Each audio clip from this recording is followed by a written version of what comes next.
guys, we're here today doing the power rankings for the Pokemon Generations League 11th season. This season, of course, is going to be in the Ubers format, so yours truly is back doing power rankings yet again for the Pokemon Generations League, for the first time on their official YouTube channel though. So if you haven't actually subscribed to this channel, make sure you do so, and leave a like on the video while you do. It helps a lot, and comment your thoughts on the teams down below. With that said, let's get into it. So first off, why am I here doing these power rankings? You've seen me before, why not someone else? Well, I actually host an Ubers League myself called the Banlist Battlers League that has ran since around June 2018, and we are currently actually doing applications for our 9th season, so small little plug there. I appreciate it, meme as always. I've done power rankings once before, actually, for the last Ubers seasons that the Pokemon Generations League helped with, and not only that, but in general, I've also played Draft for another 4 years on top of the 4 I've already run PGL for, which has been since February 2015. So I know a lot of the ins and outs of what make general Pokemon viable, as well as specifically the Ubers Pokemon that we'll be covering today. So I feel like if nothing else, I'm pretty qualified to go over these teams. Now, what will I be looking for? So there are a few different things that I'm actually specifically looking for in this format. For one, I want to make sure that teams have the ability to properly handle other Ubers that they're going to be fighting. When you do a standard draft league, for example, Pokemon like Stunfisk become more viable because they're really good checks to top tiers electric specifically, such as Tapu Koko and Zeraora, both of which are pretty hard Pokemon to actually find good checks to. That's why Nidos get a lot of usage, for example, because they're also fluid at checking a lot of other good Pokemon. But in today's drafts, though, we need to make sure that the teams can handle Pokemon such as Xerneas, Groudon, Rayquaza, you name it. If they can handle those Pokemon, they got some good points there. The next thing we'll be looking for is how well they took advantage of the tierings.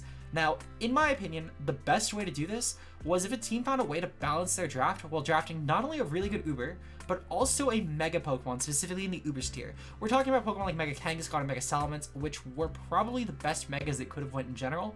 And if a team found a way to get these while still having some really good points, again, really amazing points here. However, it can be done in a few other ways. For example, maybe a good Uber with a 200 point one, because those are also a lot of really good Pokemon in there, such as Dragapult, Giratina, Origin, Greninjas. And 200 and below is considered just free range. You can draft however many Pokemon you want in there, as long as it's within 1,000 points and 10 Pokemon. Finally, I want to make sure that teams are supporting their top Pokemon well. For example, if I have a Groudon, I don't really need to get a later Therian on top of that. It's a pretty redundant pick. I get you can get a second ground type, but get something that actually offers something to Groudon, like for example, maybe get a Palossand, which is at least a Spidef ground, or maybe a Nido if you want to dedicate it more defensively speaking to Pokemon such as Koko and Zera, since Groudon does at least to a degree struggle if they predict the switch right into Grass Knot. Even still though, there are still better picks than that if you do want a second ground. I'm just mentioning an easy example since I already brought up the Nido's example for Koko and Zera.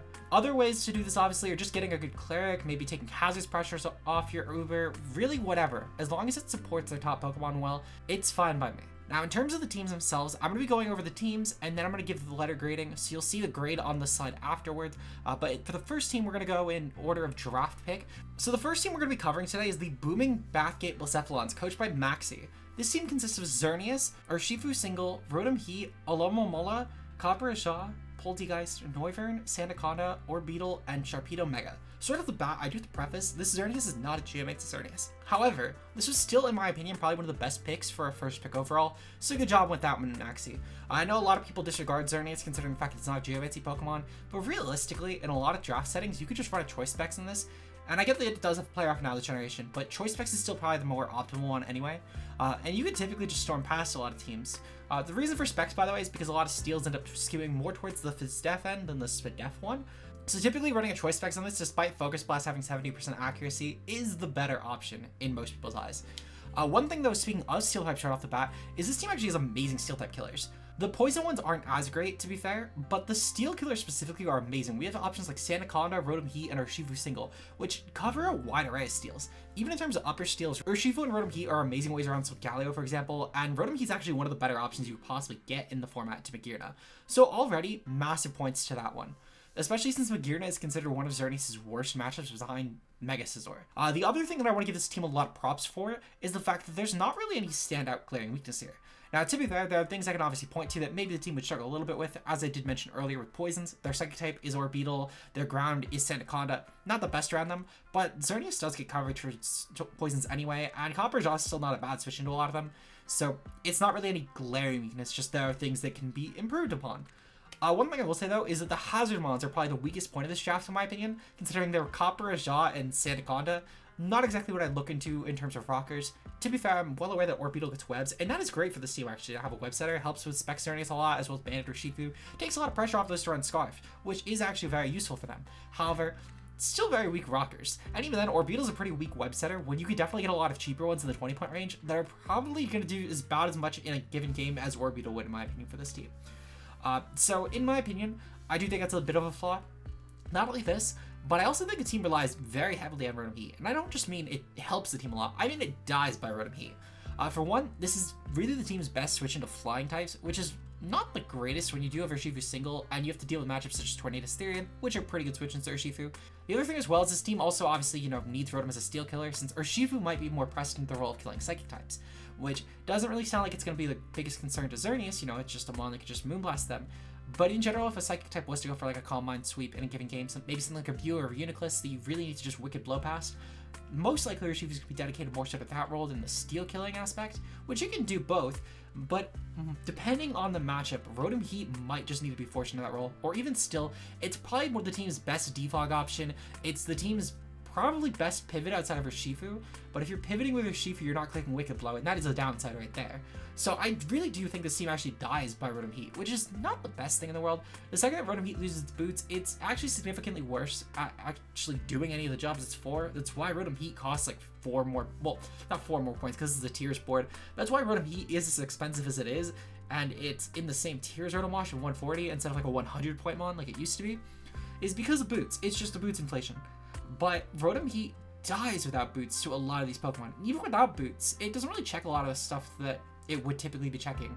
For example, if we're going to look at stuff like Zekrom, for example, Zekrom could definitely just sub up on this in Dragonite Sweep because it's a Dragon Electric and not just an Electric type, which Rotom Heat could normally, just take a hit from and then maybe go for Toxic on Electrics. It can't really do that with Zekrom though. So, in my opinion, this team dies by Rotom Heat, but to a very depressing degree. So, what do I give this team overall? In my opinion, I think this is the definition of a completely middle-of-the-road draft. I don't think anything's super wrong about it. I just think that this is quite literally the epitome of an average team. So I give it a B. Figure it's a middle-of-the-road grade for a middle-of-the-road team. I can still definitely see it making playoffs. I just think that it's, in comparison to some other teams you have today, a bit of an uphill battle. But Xerneas is the mon to do that with, if anything. It's probably the most free win you can get with an Uber in this format. Besides, for at least the ones that were allowed, I think it's actually the most free win of an Uber. This might have even been like a little bit broken compared to the bands, since we do see some stuff like Lunala band. Point is that Xerneas is definitely a very free win mon though. So if anyone was to do it with an average team, it would be Maxi in my opinion. Next up though, we're going to get into the Philadelphia Phalanx. So the Philadelphia Phalanx have a pretty interesting team. Their team consists of Reshiram, Starmie, Corviknight, Lycanroc, Dusk, Galvantula, Hitmontop, Aromatisse, Crocodile, Vileplume, and Mega Banette. This is coached by Jaden726. And one thing I have to say right off the bat is this team actually has amazing Scarf options. For example, Crocodile and Reshiram are both actually amazing Scarfers in their own right. Croc, for example, having Moxie and just the ground typing in general is always amazing for Scarf mons. And Reshiram having really good offensive typing in Dragon Fire is also, again, a really good Scarf typing. This team also has really good removal, which is amazing for allowing Reshiram to actually not have to run a heavy duty boots every week. Stuff like Starmie and Corviknight and Hitmontop are all pretty good removal options. Even if I think Hitmontop's a bad Pokemon, objectively speaking, its role in this team is not bad. One thing I will say though is a pretty big thing against this team is this team is actually super weak to Edgequake, specifically rock typing, but to a degree as well ground. Especially because for a matchup such as Gravity Lando T or for Thousand Arrows Zygarde, this team actually has no real switch into that. For something like an SD Lando to just come in, click Gravity, and then start ransacking, it's a pretty big weakness to have to a Pokemon that's not even a top tier Pokemon, and it's not even that uncommon of a set either. It's a set that's fairly common in Lando these days for teams with mons such as Corviknight. Though even outside of just, the Lando one, the bigger weakness is definitely to Zygarde. Especially considering the fact that it could just run out on Berry and then take care of Reshiram really quickly, or even just invest value Spadef, because Zygarde, once it hits complete form, is a pretty ridiculously bulky Pokemon. And if you were to pop that thing into complete earlier on something else in the match, you're kind of screwed against Zygarde on this build. So, in my opinion, not the greatest weakness to have to ground and rock in general, but even still with rock, this team actually has no resistance outside of Crocodile and Hitmontop, which isn't really the best, especially when a lot of rock types could definitely long-term overwhelm this Pokemon. For example, something like Lycanroc Dusk, which actually, to be fair, you do have, but something like Lycanroc Dusk obviously, has Cold Combat and Play Rough, which is covered for both this Pokemon. Terrakion, for example, another good rock type in the format, has Close Combat, which can nail Crocodile, and can also just Scarf and outpace that for that matter. So just a couple of rock types, of course, that would give this team a lot of issues, though even still, if we're talking about just a coverage option on ground, Groudon is going to be a huge problem for this draft to fight. Albeit Reshiram can definitely take advantage of that since it is a fire typing and ground to sun, but still definitely again just a really scary matchup and why I'm not the biggest fan of having such a rock ground weak team. The other issue that I do have is that Reshiram is also the only real breaker on this team, which is pretty bad considering I did mention earlier actually the good Scarf options, and this is going to take a lot of Scarf matchups out of Reshiram in my opinion if you want to still get actual damage off. Considering the fact that it really is the only breaker, the next best breaker you probably have would be Crocodile, since Lycanroc just isn't going to get the SD turns that it would get in maybe a standard draft format, considering everything just has obnoxious bulk here and really easy ways to take out an Oko like Rock Dusk. So where do I think this team sits overall? So I actually give this team a C+. I think in terms of other things that I didn't mention on the notes necessarily, Mega Banette is a huge detriment of this team, and even looking at the Megas in the same tier as Banette, we actually do have a few others that I think could have really fit. The biggest one, in my personal opinion, though, would probably be Mega Glalie. Now, Glalie was actually in the exact same tier as Mega Banette, and I think Mega Glalie actually helped a lot. If nothing else, maybe just giving the team another hazard option, which is something more than I can say that Banette gives the team. Some other things that I think that Glalie obviously would help with if you were to actually go with this free agent route, which I do think is a good one in my opinion. Glalie obviously also could potentially be a breaker for this team. If nothing else, just going for Refrigerator Explosion is pretty detrimental to a lot of drafts, especially with the Ice typing being so good against a lot of top tiers in this format. You could also maybe go with Mega Audino though and free agent Aromatisse and just get another breaker that way. Albeit, to be fair, I won't act like that Aromatisse is going to give you the best breaker in the world. But, I mean, 80 points, there are some actual good options, even just left here. For example, Durant is a pretty not terrible option, albeit I don't know if I'd really say it's a breaker. But it's definitely still a good option, at least to give some more offensive pressure to the team. Manaphy could also actually be pretty good on this team as a secondary water, since Starmie's not the bulkiest one. For other things that could be really good on this draft, I'm trying to see.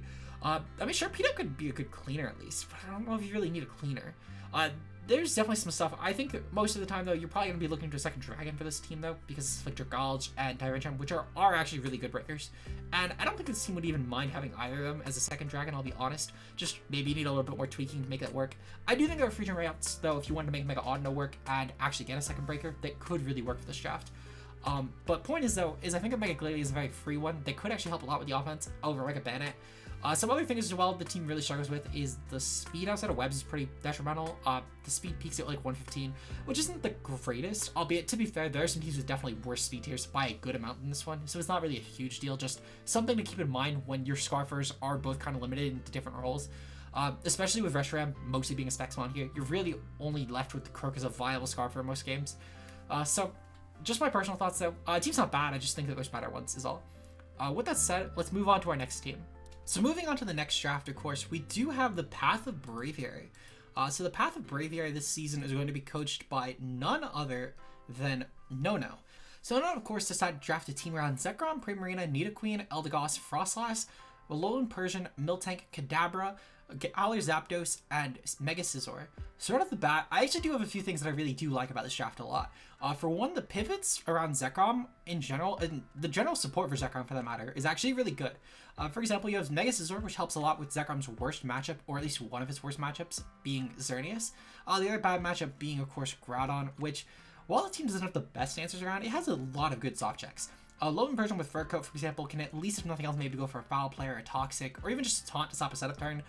Galar Zapdos, of course, being just naturally faster and maybe going for Thunderous Kick to weaken the door for something like a Scarf Zekrom to just come in and outrage it later on could be good.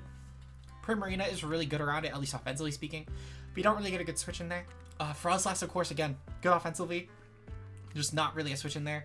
Miltank, at least if nothing else, could maybe take a hit and go for a Seismic Toss, which is, again, something, or just Toxic, but you have a lot of stuff that if nothing else can take that hit. Even Kadabra can do that role. Speaking of Kadabra, though, I do think this team has a bit of a wasted budget problem.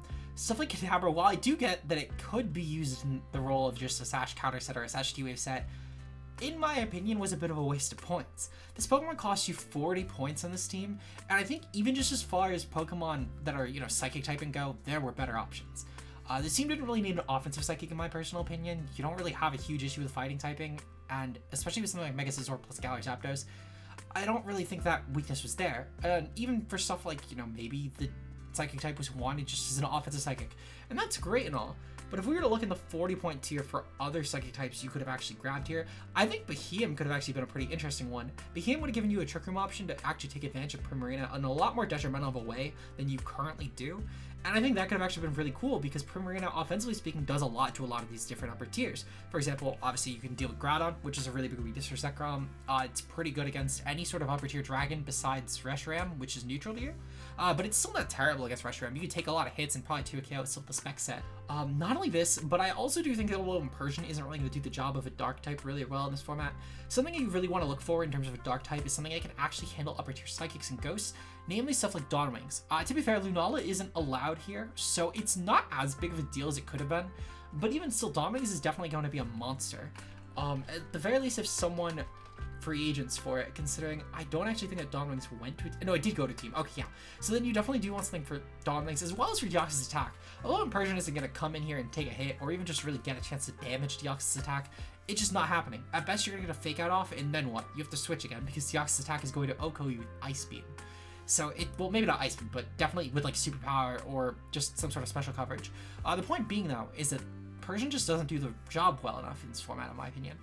So I do think the budget was a bit wasted there. And not only that, but I think the speed tiers, despite peaking at the same as the last draft, are definitely worse off, considering the fact that Alolan Persian as a Mon doesn't really put on any actual pressure besides going for maybe a taunt or a parting shot with that 115 speed. Whereas at least Starmie could maybe go for like a Meteor Beam, or even just clearing hazards is something that's really valuable for the previous team with Reshiram. Persian doesn't really... the team doesn't care about Persian's speed, I think is the thing I'm trying to say. So the speed that's actually really relevant in this team would probably be Frostos's at 110, which I do think is a little bit worse. Albeit Frostos is a pretty good 110 Mon, especially because you're really running it to try and be that fast for dragons on this sort of build.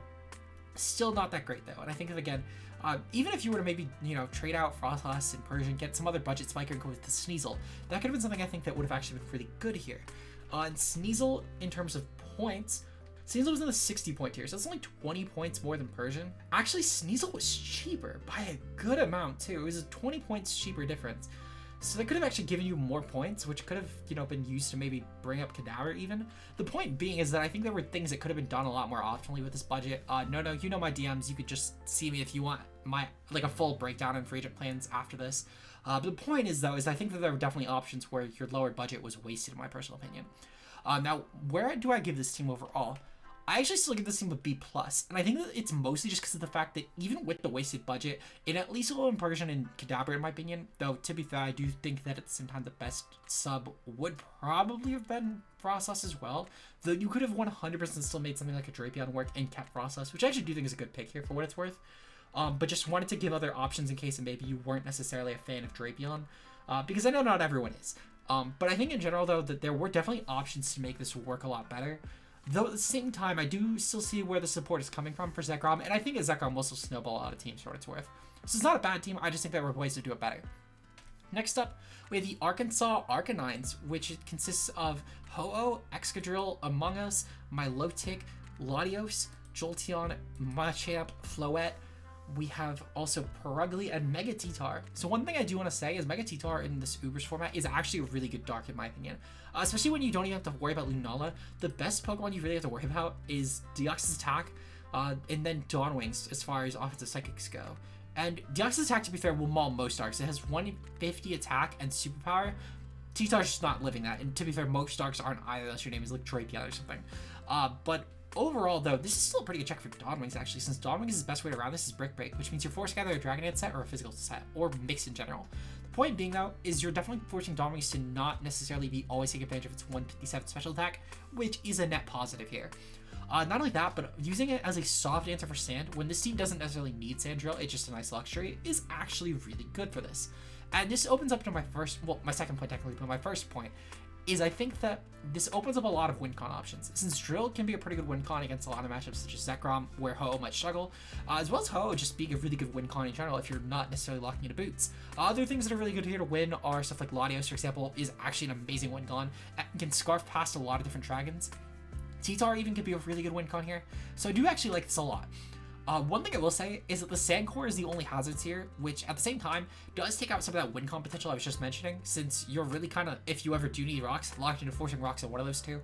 It's not the worst deal in the world, but it is definitely something, considering the fact that in most cases you're probably going to be the one forcing the defog, since it's going to hurt you a lot more if you're not running Boots Ho-Oh, which hurts a little bit of the versatility there, and again, not only affects your Sand Core, but also affects Ho-Oh as a win con, unless you're really defog spamming or rapid spin spinning every single turn. considering the fact that Ho will most likely be your win con unless you're either going no hazards or running it on your Sancor, which again just hurts a lot of the options you do have there in my personal opinion. So I do think it's a bit more of an issue, since if you even just had one more hazard mod, like for example, maybe you fit in Clefairy somewhere in this team, which I do actually think could have maybe been a thing. Albeit, to be fair, I get that, you know, you would need to cheapen something, but you could maybe cheapen Jolteon, and I get that, you know, your speed's a bit lower at that point, but you have Sand, it's not a big deal. The point is, though, I think there could have been things that could have been done to maybe give you another hazard setting, and even if it's just a really weak one, it's just another option, in my opinion, on this team, which could have been good, at least in terms of forcing prep. I also do think that, you know, we do need to address the elephant in the room, the fact that this team doesn't really have a great dragon switching. Unironically, if you're talking about a defensive dragon check, the check on this team is my low tick, in my personal opinion. There's not really great dragon switching here, since Flabebe is not going to do it, and, well, not Flabebe, Floette is not going to do it, and Excadrill isn't a defensive check to a lot of these dragons, which is a pretty big issue when you look at a lot of the top tiers. Stuff like Rayquaza, Zekrom, Reshiram are all really terrifying Pokemon you have to play against, or just in general potentially play against. I don't know what your schedule is, to be fair. But that's a pretty big issue to have, in my opinion. It's probably one of the worst things your team could be really struggling against, defensively speaking. And Ho isn't really a great dragon check either defensively, because a lot of those dragons do have really good physical waste around Ho. For example, Fusion Bolt on Zekrom. Rayquaza obviously has stuff like Stone Edge and Waterfall for Ho, so it's really not great to have this sort of weakness, in my opinion, here. However, at the same time, this team offensively is one of those teams I think that, because you drafted so well offensively around a lot of the format, if you could just get the kills first, you'll probably be fine. With that in mind, I actually gave this team an A-. I think it's such a good draft if you play it really aggressively. If you play this team aggressively, that lack of Dragon Switching will not matter at all. You'll kill everything first with stuff like Scarflotti or Sand Drill. So I do think this is not the biggest issue in the world. However, it's definitely something that's a really glaring weakness. But I think that if you were to really like play this kind of predictably, it could actually backfire you a lot. But if you take advantage of stuff like Machamp, Jolteon, etc., the ones that are a little bit more niche in this draft, instead of just bringing the front plat plus T-Tar every week, you could actually see for some good success, because your opponent might over prep for some things, and then if you don't bring them, be really weak to stuff like Machamp and Jolteon. So I definitely think it's a not bad team. You just really need to play super aggressively every week, which is not the worst thing in the world if you're an offensive player. But JS Curve 26, good job on your team overall. Looking forward to the season. Next up, though, we do have the Richmond ALTARIAS coached by Hahados. Now, I actually do expect a lot from Hahados draft personally. I saw that Hahados was in this league, and I was like, oh my god, BBL RC is better in here. So I'll put away my bias. Hahados already knows I'm going to rip into this team. But we have Lugia, Zamazenta Crown, Zarude, Colossal, Lopunny, Electros, Rhyperior, Swallow, Ashgren, and Mega Altaria. So right off the bat, I actually do give a lot of props to the fact that Hahados is an amazing top 5. If you look at the front 3 plus Ashgren and Mega Altaria, this is a really destructive set. And even though I do think that Ashgren was a little bit shoehorned on here, which I'll get into that in a bit, I think that overall this is a really terrifying set to play against. Just every week, this is something that you not only have to worry about from the defensive end, but also the offensive one. And speaking of, this team has amazing defensive synergy. Mega Altaria plus Zamazenta Crown and Lugia is actually really obnoxious to kill, considering for stuff like Mega Altaria and Lugia, you're gonna go for ice hits, you're gonna go for Ice Beam, Blizzard, Icicle Spear, Triple Axle, and Zamazenta Crown will take 2% from any of those, even if they're banded or specs. And it's just not gonna kick. Not only this, but let's say from Zamazenta's fighting weakness, you have Mega Altaria and Lugia, which are great switch-ins. For the ground weakness that it has, Lugia is an amazing switch into that. In terms of rock types for Lugia, you have Zamazenta Crown, which is amazing for those. So the defensive synergy on this is absurd. Even as far as ghost types, which all of these Pokemon are neutral to, Zamazenta Crown and Altaria can to a degree take those on, but also Zarude can be invested for that. So defensively, this team is really amazing. Not really any glaring weaknesses there. Good job. In terms of the offensive presence, it's still not bad. Zamazenta Crown is an amazing offensive option. Altaria is able to take advantage of a lot of different Pokemon offensively. Ashgren is a pretty good offensive option, but I think there were better options, and that's where we're going to start getting into the wasted picks. I do think a few of these were actually wasted, and in the first run of this where I recorded it and forgot my mic, I actually found a lot of Pokemon that fit this team really well. For example, Hahados. Listen to me. I know I've shaped a lot of your free agent plans in BBL. Listen to me really well. Listen.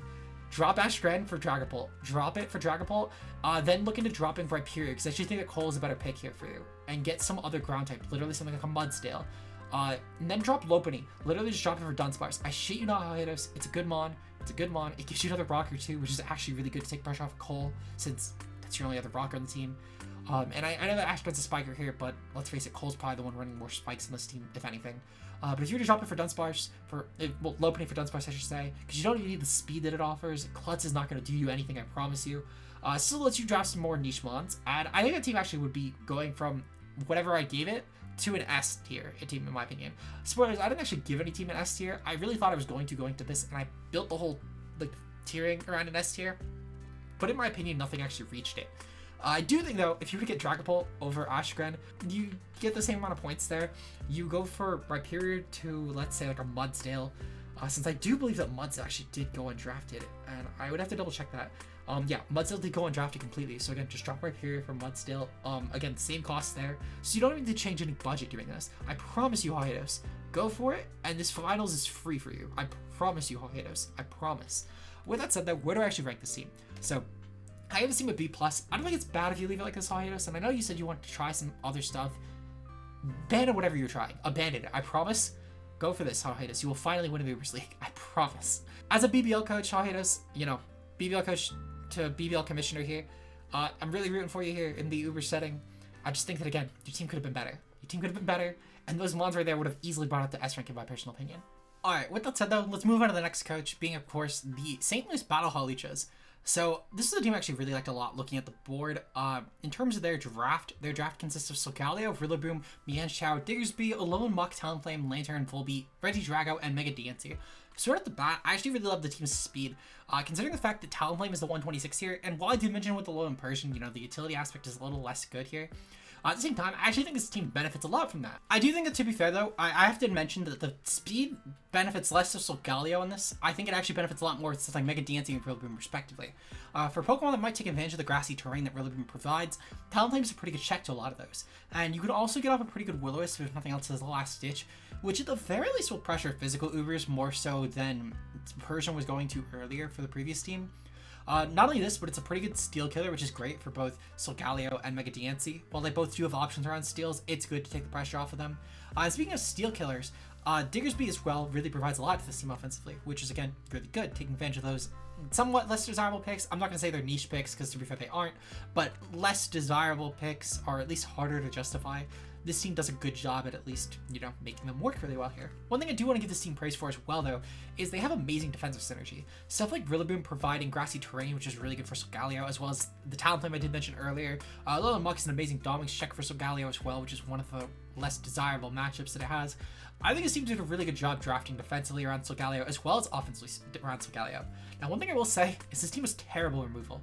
The removal literally just consists of Talonflame, and I think maybe Volbeat gets defogged, but I genuinely couldn't tell you.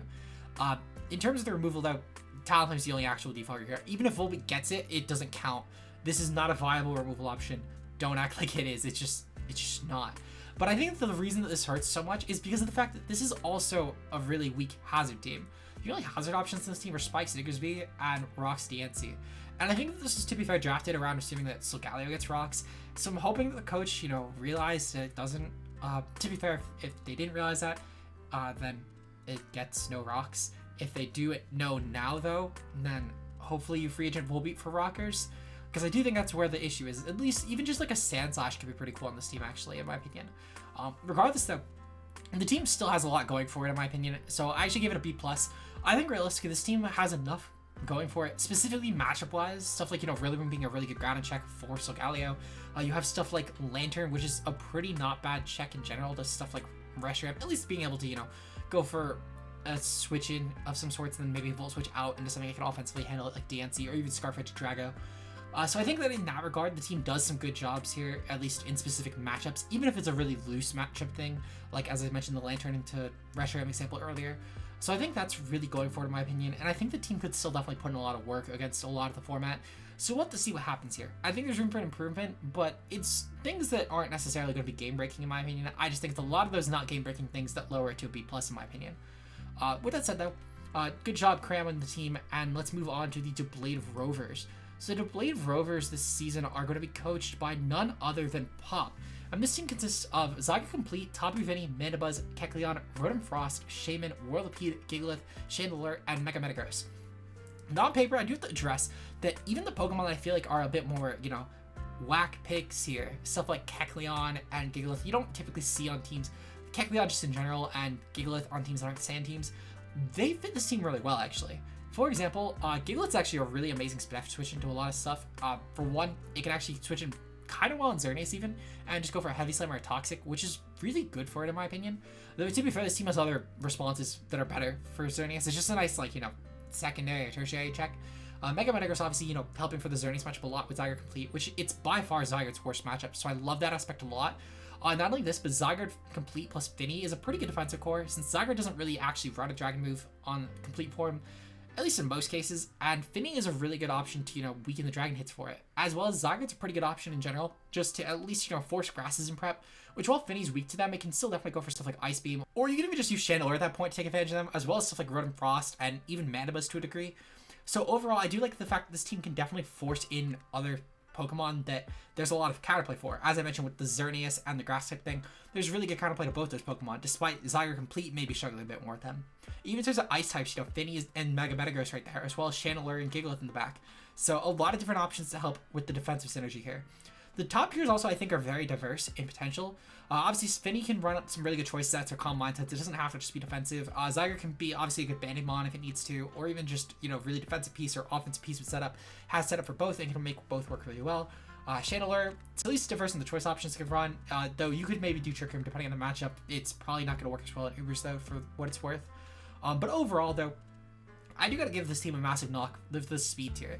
The speed tiers peak at 100 for not Megas, and Mega Metagross only hits 110. It's pretty bad considering the fact this team also has no really good Scarfers, and while I get this is meant to probably be a more defensive option, when your only real Scarfer you could even possibly run that's viable is either Finny or Rotom Frost, that is a bit of an issue, especially when your speed peaks so low. Actually, Chandelure's not a bad Scarfer either for what it's worth, but even still, those are all really slow Scarfers, and this team also has a big speed issue as it is. I also think this team is fairly setup reliant. Stuff like Zygarde is a really big setup magnet. Also stuff like even Chandelure, if it's not a choice set, is probably Calm Mind in most games. Finny, if it's not running defensive, is probably Calm Mind or it's Specs.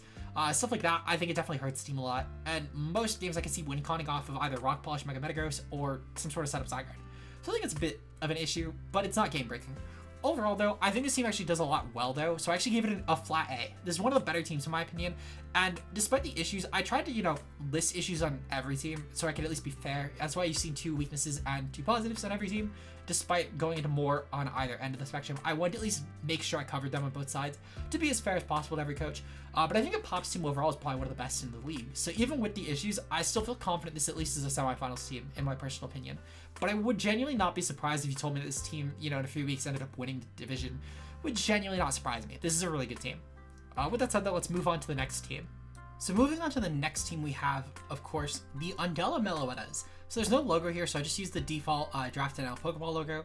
But regardless, though, the Undella Meloettas are coached by Eon Flute, and the team consists of Magearna, Ditto, Hoopa Unbound, Lando T, Urshifu Rapid Strike, I believe. Yep, Urshifu Rapid, Kangaskhan, Swampert, Maractus, Politoed, and Mega Manectric. You guys are going to see the pause I took because I'm going to cut it, but I had a long pause trying to remember Maractus' name offhand without cheating on the site.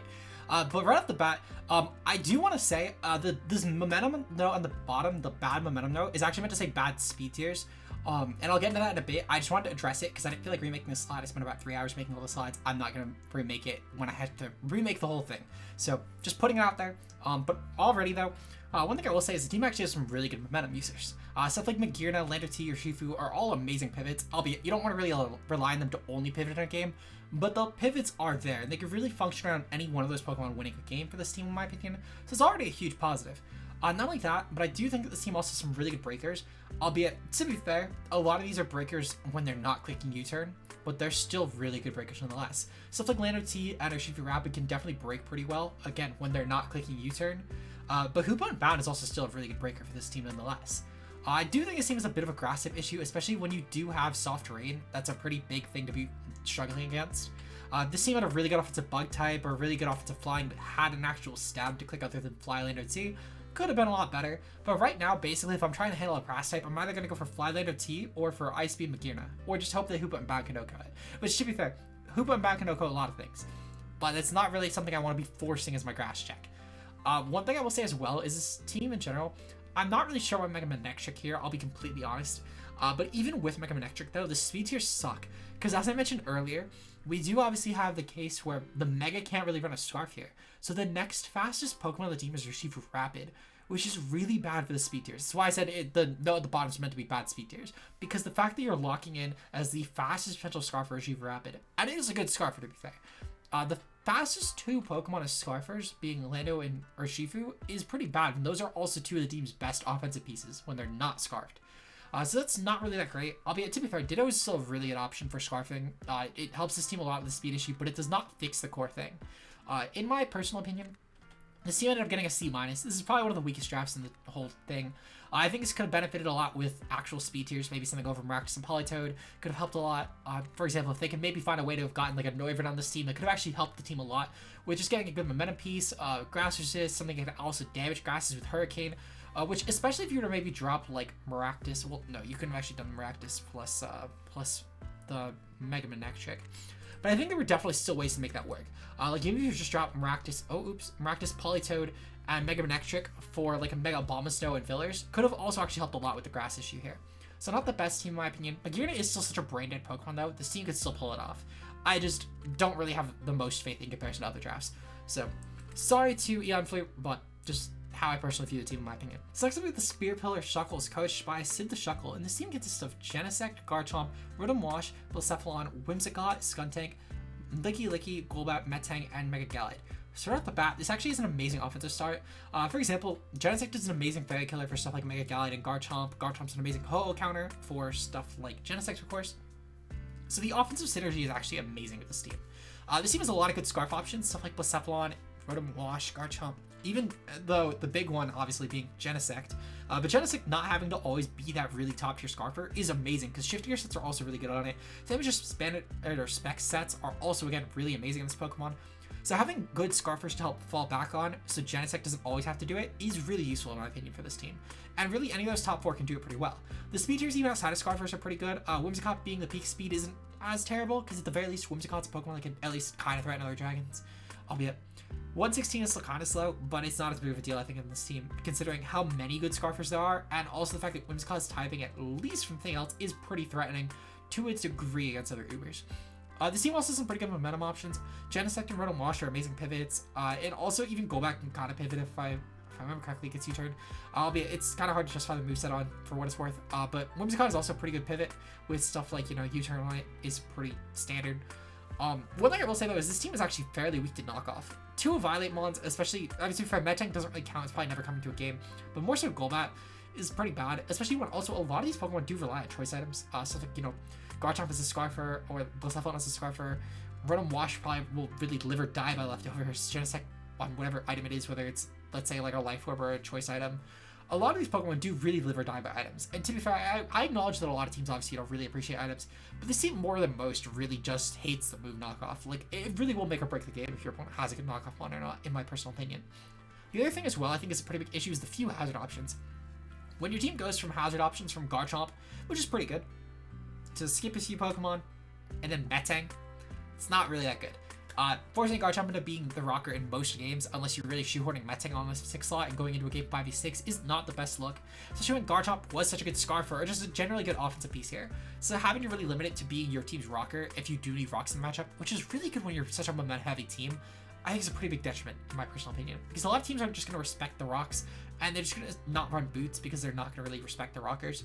So I think that's a bit of an issue in my personal opinion. Now, to be fair, this is still such a good team offensively speaking. I had even an A-. The top 2 Mons plus Mega Galite already are going to be destructive, and even with the team I do think will get a little bit predictable, it's not the worst thing in the world. Predictability is only really a bad thing if you just let it be a bad thing, but if you take that into account in prepping, that your opponent will be prepping for the, you know, the predictable Scarf Genesect or the predictable Rock Chomp, it could really actually work in your favor. So make it work. I have faith to the Shuckle. Good luck on the season. Next up though, we do have the Team Plasmagnazones, and the Team Plasmagnazones are going to be coached by none other than the Commissioner Meme himself. Now, I have to preface, Meme did not tell me that this was his team, actually. I literally only found out just now by checking the doc. I tried to not look on any of the coach names ahead of time. I do acknowledge that I knew Hiatus' team ahead, to be fair, because Hiatus is a BBL guy. But I tried to be as blind on this as possible to, you know, not bias my ratings. But Meme's team consists of Groudon, Victini, Thunderous Eye, Vaporeon, Fortress, Diancie, Rotom, Drampa, Olibi, and Mega Venusaur. So right off the bat, I actually think this is an amazing Sun team. Meme was one of the few people I think that actually really not only drafted a good Mega, but really took advantage of the Mega they drafted. Considering the fact that Venusaur can Mega whenever, this is a really good Pokemon, not only defensively, to let's say switch in on different Scalds for Groudon or for Victini, but it's also really good Mega offensively to clear waters or ground types that might stand in the way of Groudon and Victini respectively. So I love that aspect a lot, and I think that actually helps the general threateningness of Meme's team to a significant degree.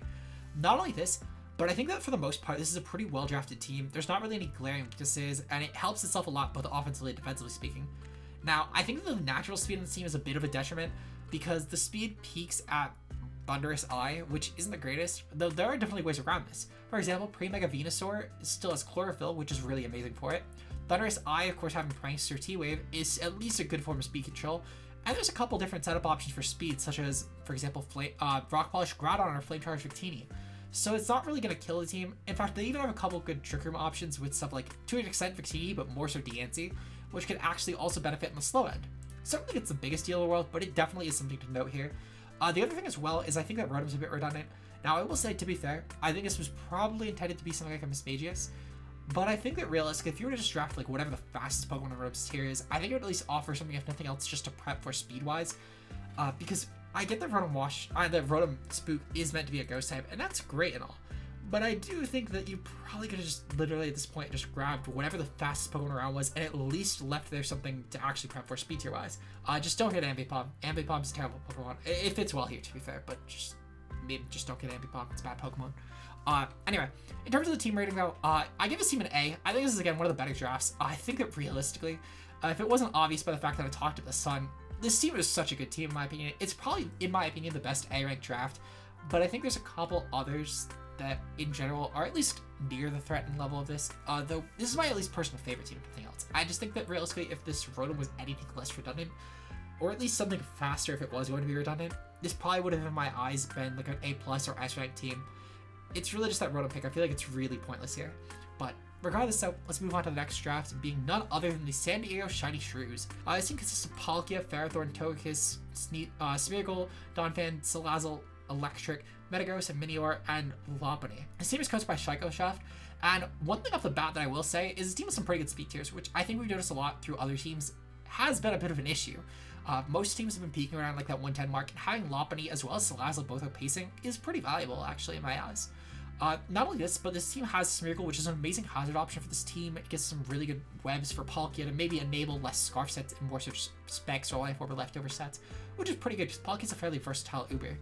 At the same time though, this team also lacks a good breaker, so Palkia is sadly going to probably be shoehorned similar to the Reshiram team into those Specs or like just Life Orb roles, which is a little bit bad, but I will say to be fair, it's not as bad as the Reshiram team because this team has a lot of good mons that can actually really take advantage of setting up, or at least the momentum could benefit this team a bit more. You know, they have a lot of good setup mons, offensively speaking, that really can actually set up. For example, Togekiss can set up on a lot of different dragons, so if nothing else, it's something. Whereas I don't think that the Reshiram team had a lot that could set up viably on other Pokemon to really get the damage off. Togekiss at least can, so that's something if nothing else over the other one. The momentum, I did mention of course that Togekiss and Lopunny are really good momentum options, especially with Baton Pass Togekiss. It could actually Baton Pass Wishes in the Palkia fairly reliably. It's really all they have, so I think it's at least bad options for momentum, though the momentum they have is still really good for Palkia specifically. It's just that they kind of at least could have used a couple more options in my eyes. I do think it's still this team does check a lot of Ubers well though, so it might not be the biggest deal, especially when Lopunny can pivot in really well and just try and bring in Palkia to really do a lot of damage. Same as Togekiss as well, but Baton Pass for that matter. So what do I think this team's overall? I think this team is an A-. Palkia is a really good defensive Uber specifically, and I think this team doesn't just look at offensive Palkia, despite, you know, having it as their best breaker. It could be really good. Albeit, I do think it to be fair, if you free agent Minior, and you free agent Electric, and you just get a really good breaker in that low range, and then just whatever you want with the rest of the points, this goes at least to a flat A. With that said though, let's look into the next team, being none other than the Dallas Tyranistars. So Dallas Tyranistars actually think have a pretty decent team.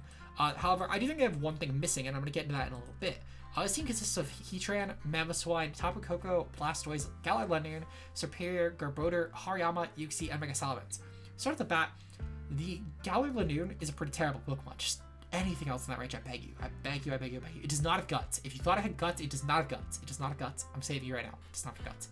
The team also feels very predictable. I'm going to start off with those because I do want to acknowledge that obviously, you know, negatives on this team I do think that are a little bit less of negative points, because the predictable thing and the hard to bring in breakers can definitely be worked around, in my opinion, with this team. Because while I do think it's a bit hard to bring in the breakers, considering that pivot options aren't really the best to specifically help benefit them, I will acknowledge there's still good pivots, and the team being predictable isn't really a huge deal if you take that advantage in prep. For example, Coco is a pretty good pivot, but it's not really going to be pivoting in necessarily to bring in your Mamoswine very easily, considering the fact that if you were to U-turn on a lot of grasses when they're already in, and then they go for a grass type move just because it's neutral on Coco, Mamoswine doesn't really want to take that. Even though it can offensively handle them, it doesn't want to take it defensively. And even then, Mamoswine's not the bulkiest Pokemon in general. Also, stuff like Uxie, of course, isn't going to really want to...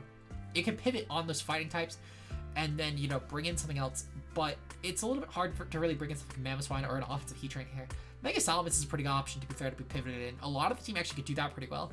For example, Coco really hates grounds, and Mega Salamence can pivot in pretty easily on grass when you U-turn.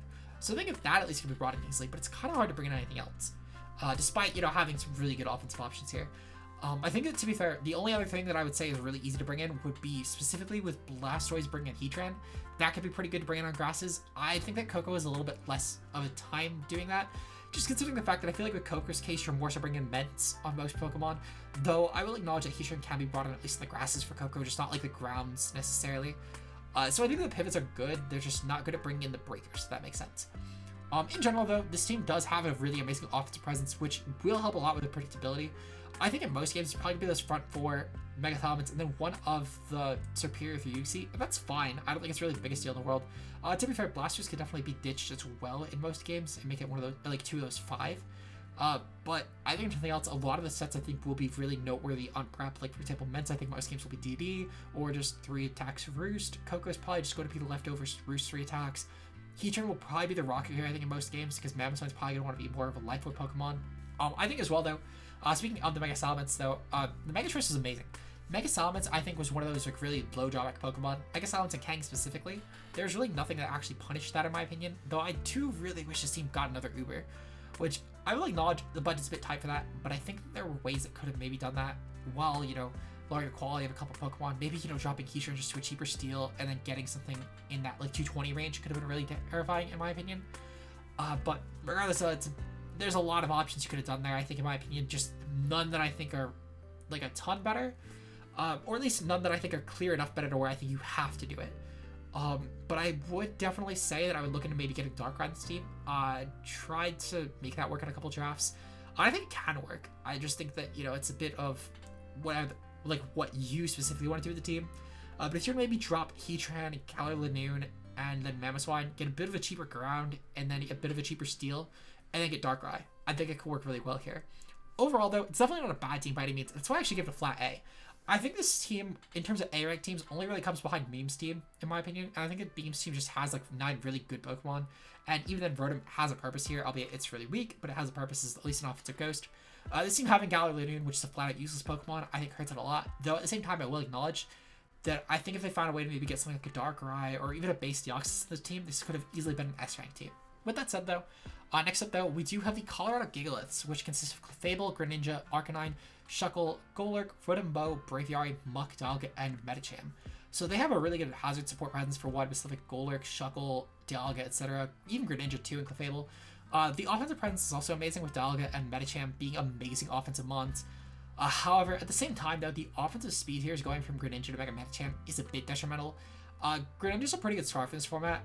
And the fact that, you know, most games, you'll probably actually need a Scarf Granite, I think, on this team, in my opinion, because the Scarfers are also really terrible, too. Really sucks, because a lot of those Pokemon that you would maybe be, you know, gunning for the 110 range, or specifically the Pokemon that you'd maybe really benefit from having a 110 for, if they saw that Greninja had to be a Scarfer here, might not really respect the speed here at all, and just go for like an Adamant or a Modest Nature here, and be really damning offensive threats here, which could be pretty terrifying, in my opinion, to take a hit from. Especially when the defensive core is a little bit whack. Kind of makes or breaks by Dialga, which isn't the worst in the world, to be fair. But when Dialga is also probably one of your better offensive pieces, it's a little bit detrimental. The other thing I want to mention is Clefable. The Clefable is a fake fairy in this format. There's better fairies for checking dragons, stuff like Sylveon, which I think would have been a lot better for this draft. And I believe Sylveon even was around, actually. Which, Sylveon being around, and not only that, but it also was cheaper, too. You saved 20 points doing this, which doesn't sound like a lot, but to be fair, that could have maybe been the difference from getting something versus Braviary. or maybe something over Rotom, or just, it could have opened up a lot of doors in my opinion. So overall, though, the team's not bad. I just think there was ways to improve it, in my personal opinion. I gave it an A-. Really, Clefable is the big stain on this team, especially when you don't have to play against mons like a Veltal and Marshadow, which Clefable actually is a good check for. Whereas stuff like Rayquaza, Zekrom, Reshiram, especially Zekrom, which can Dragon Dance up, Adamant Life or Bolt Strike just OHKOs you outright even if you're Fizz Death because it gets around unaware with its ability. It's really not that good in this format, in my opinion. I would consider dropping Clefable 100%. I get it can check a lot of the non-Ubers pretty well, but for those mods you're really trying to like find a fairy for, it's not going to do the job. Next up though, we do have the Canper Cocos. This team consists of Dawnwings, Buzzwole, Glowking, Tornadus Therian, Gastrodon, Comfey, Thievul, Aggron, Servine, and Mega Kangaskhan. So right off the bat, I think this is an amazing team concept. Getting a semi-stall team around Mega Kang and Dawnwings is actually terrifying, especially when you also do have stuff like Glowking, Torrent-T to support that. You know, having the regen with the, albeit not the best momentum on this team, but to be fair, you also do have Wish support just to try and at least, you know, alleviate a little bit of the momentum lost, since you have the regen getting back HP and then the Wish gaining back the rest. Also, this team has a lot of good self-sustain. Nothing on this team really needs the Wish either, which is great because it's there if you want it, but it's not going to live or die with this because everything in the team has reliable recovery barring Torn, which it still is regen, to be fair. At least for everything on the viable end. I will say though, this team also has some really good versatility. Stuff like, you know, Torn could be Nasty Plot or it could just be a pivot. Glowking could be a really good AV mod, it could be a really good Helmet mod, it could be a good Trick Room mod, it could be whatever. Dawnwings could be defensive or offensive, it has so many sets across the spectrum for that, etc, etc. I will say though, this team has a big issue with dragons, especially special dragons in my opinion. Because stuff like, for example, Aggron is just not going to check a lot of stuff like Reshiram or Rayquaza or Zygarde. They all have really good ways around it. And Comfey as well gets broken by a lot of the Ubers dragons. So the dragons will still pressure this team a lot despite having a Steel and a Fairy. They just don't successfully do the job long term. The other thing as well is I think that in 80% of games, you'll probably just bring the top 5 plus Kang. Again, as I mentioned with the other teams, predictability isn't the worst thing in the world. I think, to be fair, if I was to be banking on predictability with any of these drafts, this is the one to do it with. Those top 5 plus Kang are going to be tearing in most matchups, so it's not a huge game breaker. I think it's realistically going to be those, or maybe you ditch Gastrodon, or maybe even Buzzwole, or one of the Psychics for Comfey, but typically I think that's where the team's going to land. This is where, as I mentioned, I kind of get the Mega Men's team not getting another Uber, because it is, you can see the team really thins, but it's such a good quality Pokemon, I really don't think it's actually going to matter a lot for the Canper Cocos. So overall, where do I think it sits? I think this team actually gets it a flat A. This is, in my opinion, the best team in the entire league, actually. I don't think that there's a team better than it. Meme's team I did mention was the A rank, but I forgot that I didn't give this team an A+. I was really borderline an A+ or A, but I settled on A.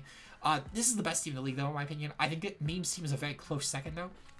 Regardless, though, we do actually have one more team to go over. Well, actually, 2 more teams to go over. First up is the Birmingham Weasels with Cinderace, Skarmory, Blissey, Zeraora, Umbreon, Quagsire, Granbull, Pyukumuku, Cryogonal, and Megalodios. So right off the bat, this team actually is an amazing defensive option. This is a really good semi-stall, at least from the stall aspect of it, not necessarily the offense aspect, but I'll get into that a bit. With stuff like Megalodi, Blissey, and Skarmory. Singing the wrong pink ball there for a second. But the walls are really good on this team, and you can defensively handle most Pokemon. This team also has some really good removal. Stuff like Skarm and Megalodios are amazing removal options, and you also have stuff like Court Change Cinderace and Cryogonal with Rapid Spin. So the team has some really good ways to get rid of hazards, at least to stay alive long term. This team does feel, however, like 2 half teams. It feels like basically that Cinderace was the Uber chosen. My guess is because they probably really wanted something else and it got taken, but I genuinely couldn't tell you. Regardless, so it feels like Cinderace was like kind of the shoehorn on Uber here. Not only this, but Zera also feels like wasted here, which is weird to say because it's a really good Pokemon, but I don't think it works on this team. Like, Zera really doesn't actually offer anything other than a speed tier, which is similar to what I feel like Cinderace offers this team. It's just a speed tier and nothing else. Overall, I also feel like this team really struggles with special dragons. Blissey is unironically probably the best switching to stuff like Reshiram, considering the fact that Granbull still gets massacred by Blue Flare, and Skarmory, obviously, you know, it's not taking on most special dragon hits. Even outside of Reshiram, stuff like Rayquaza and Palkia both have really good coverage for this, especially if they want to run special variants. So, not really feeling on a special dragon end. It still has ways around them, but even still, a lot of special stuff like Blissey, for example, is going to get massacred by a mixed Reshiram. So, not the greatest here in my personal opinion. Where do I feel like this team falls? It's probably a B-. It's probably one of the weaker teams in my opinion, and I think really if they tried to play into Cinderace, Zera, Megalodios a bit more on the offensive end, even keeping Scar and Bliss could have been fine, but maybe, you know, ditching stuff like Umbreon, Quag, Granbull, and Pyukumuku for more offensive threats, this could have been terrifying. I think this could have been a really obnoxious team to stop, albeit I don't think it would have really rose in like the A- A range. I think it's a bit awkward of a team, and there's not really anything in free agent that could really save it. at least in terms of really hitting the A minus range. But I think it could definitely end up with free agents, depending on what you were to grab, a B plus range at least. Now, to be fair, I think that similar to a couple of the other teams I mentioned, there's so many different options you could do, but I would try and at least make the team a little bit less defensive, because while I do think that the defensive options work on this team, I think that realistically the team has more success building around Cinderace and Zera than it does around the defense here. And that's not to say it can't work, I just don't think there's anything you can sub out Cinderace and Zera for at this point that really help with the defensive aspect that at least feel unique enough to really keep Mega Latias on this team as well. So that's kind of the side nature of it, because even then, the defensive options you would have at this point would be Giratina forms, basically, since Dialga is gone, and they don't really offer a lot with Mega Latias, in my personal opinion. So I'd actually just completely ditch the defense, go for a good balanced build that has a couple more offensive Pokemon, and go from there. With that said, though, we do have our final team being the San Diego Solrox. With this team, we have Deoxys Attack, Hydreigon, Psychic type, Audino, Registeel, Runerius, Psychic type, Illumise, and Mega Blaziken. In case you couldn't tell, there's a lot of Psychic types in this team. I get a Psy Spam. I think it's actually personally really terrible in this format. Albeit, to be fair, I think when you're considering the fact that stuff like a Veltal and Marshadow are in this format, whereas in the league that I run, they are, it's maybe just a bit of an adjustment through my personal lens in the format, but I feel like Psychic Spam never has worked out when I've seen it play. Even in older BBL seasons where we didn't allow stuff like a Veltal and Marshadow, Psy Spam usually just a ticket to be getting like 2 wins in a season from my point of view. And it's something that typically teams will play too hard in the bring every week. Now, to be fair, this team is one of the best Steel and Dark killers in the game, being Mega Blaziken. For the format, this is a really good way around both of them, and the Psychic terrain actually helps us a lot, considering, well, you typically think it's boosting Psychic damage, at the same time, you're stopping E-speeds from hitting Blaziken, which is actually a really good thing. Considering Mega Blaziken has the speed boosted speed up a lot, it can actually benefit Blaziken a lot here. I do think that, to be fair, though, there still are way too many Psychics. Drop Wobbuffet, and maybe get DD over Lele, and just see where you can go with points-wise with that. I think it would actually help the team a lot.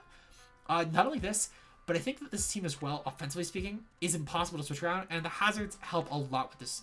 Considering you have options like Registeel and Runerius to set up hazards, you could stack a lot, and despite it only being 2 setters, it's really good there. Deoxys Attack as well, if it doesn't have the best matchup, could always set up like a Spikes, T-Spikes, well, not T-Spikes, that's a BDSP move, but Spikes or Rocks could be amazing, again, to just utilize Deoxys, so it's never really, like, useless in a matchup. I think that this was the team that did the Mega plus the Uber team really well, actually. Just, again, I think I would have probably ditched, like, Wobbuffet, Lele, and Illumise, gotten Indeedee, and then a couple other Pokemon, especially since you can't even use Illumise, at least for stuff like T-Wave in the Psychic terrain, because it's immune. So, not the best pick of a prankster Pokemon there, in my opinion. You know, not prankster Pokemon of the year or anything. But it's funny to see that both Beetles actually won. It's kind of funny. Regardless, though, I also think this team is a huge speed tier issue. The team goes from Deoxys Attack to Mega Blaziken, which really means that it went from Deoxys Attack to Hydreigon Lele, which is terrible. That is so terrible to take advantage of Deoxys Attack, because stuff like, for example, if Pult went Pult, if Hydreigon is smart, it picks up Pult, or even just stuff like Lottie Twins, well, maybe not Lottie Twins, but like, you know, the 115s, like the Whimsicots, for example, are not going to respect that speed tier. They're going to go for Modest very easily on this team. And then, I know, to be fair, maybe Modest Whim is probably a bad example, but in general, that sort of speed tier is probably a bit important, especially if you're trying to bank on the offense for win cons. It's not the greatest. So overall, where do I think this team resides? I think this team still gets a B. In terms of the taking advantage of the Ubers, I think they did it very well. If you were to drop Wob, Illumise, and then get Indeedee over Lele, and then maybe just pick up some sort of speed along the way, literally anything you want. Even like a Zam if you want to get another Psychic type. I know I said to drop Psychics, but at least Zam helps with the speed tier bridge. This is another team I think that could totally get Pull, or if Alhados drops Ashgren, get Ashgren. That helps a lot with your speed. Other things you could maybe get in that sort of, like, you know, above Blaziken speed tier range, something like a Gengar could have been destructive here. And especially if you're dropping Lele, that's a pretty lateral move right there. And then you just drop, well, you'd probably need to drop another Mon to make that work for what it's worth. You can maybe just drop Slowbro at that point, get some other water, or even just a Slow King, I think could have been pretty good there. If you were to just, again, try and conserve points a bit. I think there are ways to make this work, though. I actually like Slowbro here for what it's worth. I think it's a fine Psychic, and, you know, the teleporting into the Deoxys Attack is pretty cool. But again, if you need to make it work, to, you know, maybe get some like a Gengar on this team, that's probably something I would drop, just because it is a bit of a budget sponge. I think this team can work, though. It just needs a bit of tweaking. Overall, though, that's my thoughts on all the drafts. Hopefully you guys enjoy this, and comment your order down below and just what you would give teams. Let me know if you guys learned something from this video, and again, if you did, leave a like and subscribe to the Pokemon Generations League YouTube channel. They're going to be uploading other draft analysis, I'm sure, across their other future seasons. Hopefully, though, this season goes well. I'm really looking forward to it. Hopefully you guys enjoy the season as well if you're watching the season live. With that said, we'll see you guys. Well, I guess you guys will see the next video, whoever it's hosted by, because I don't think they're going to go into another Uber season next. Regardless, though, we'll see you guys later. Peace out.